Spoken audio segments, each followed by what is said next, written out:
సంతోషం అనుకున్నాం. ఎందుకంటే ₹1 తీసుకోకుండా ఇల్లు ఇచ్చారని చెప్పి మేము సంతోషంగా ఉన్నాం. కానీ ఇక్కడికి వచ్చిన తర్వాత ఎవరిని ఉండాలంటే ఎటువంటి ఉపాధి లేదు, వసతులు లేవు, మేము ఎడ్యుకేషన్ సంబంధించి లేదు.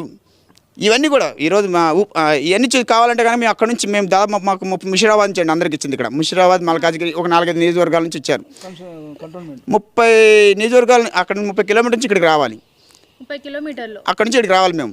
ఎందుకంటే అక్కడ ఉపాధి మాకు అక్కడ ఉంది, అక్కడ కిరాయికి ఉంటున్నాం మేము. అందరం కూడా అక్కడ ఆల్రెడీ మా పిల్లల ఎడ్యుకేషన్ అక్కడ ఉంది. మేము ఏదైనా బతుకుదెరుగు ఉన్నా అక్కడ నుంచి వదులుకొని ఇక్కడ రావాలన్నా, సొంత ఇల్లు రావాలని మినిమం నీడ్స్ లేని పరిస్థితుంది. కొన్ని వచ్చాయి. ఇప్పుడు అది కూడా మేము ఒక 7 నెలల నుంచి కంటిన్యూగా కొట్లాడుతుంటే, 14 నుంచి కొట్లాడితే 6 నెలల నుంచి కొద్ది వాటర్ వచ్చింది, కరెంట్ వచ్చింది, కొంత లిఫ్ట్ వచ్చింది. కానీ లిఫ్ట్లో కూడా పూర్తిగా లేని పరిస్థితి. బ్యాటరీ బ్యాకప్ లేదు, జనరేటర్ లేవు.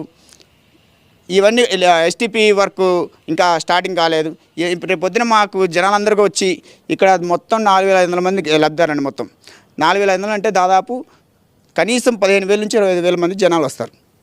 వాళ్ళందరూ కనుక వస్తే వాళ్ళందరికీ మంచి పరిస్థితి ఏంటి, వాళ్ళందరూ డ్రైనేజ్ పరిస్థితి ఏంటి, ఎలక్ట్రిసిటీ కానీ ఉన్న. ఇప్పుడు దాదాపు ప్రతి బ్లాక్లో కూడా 10 నుంచి 20 మంది దాకా ఆక్యుపై చేసుకున్నారు.